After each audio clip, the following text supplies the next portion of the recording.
வணக்கம்.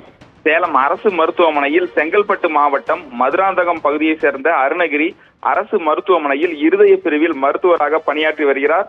இவரது மனைவியும் மருத்துவராக உள்ளார். இந்த நிலையில் இருதய பிரிவு கழிவறையில் மர்மமான முறையில் கீழே கிடந்தார். இதை கண்ட மருத்துவர்கள் மற்றும் ஊழியர்கள் மீட்டு பரிசோதித்த நிலையில் அவர் ஏற்கனவே உயிரிழந்தது தெரிய வந்தது. உடனடியாக அரசு மருத்துவமனை வளாகத்தில் உள்ள காவல்துறையினருக்கு தகவல் தெரிவிக்கப்பட்டது. அங்கு வந்த காவல்துறையினர் வழக்கு பதிவு செய்து விசாரணை மேற்கொண்டு வருகின்றனர்.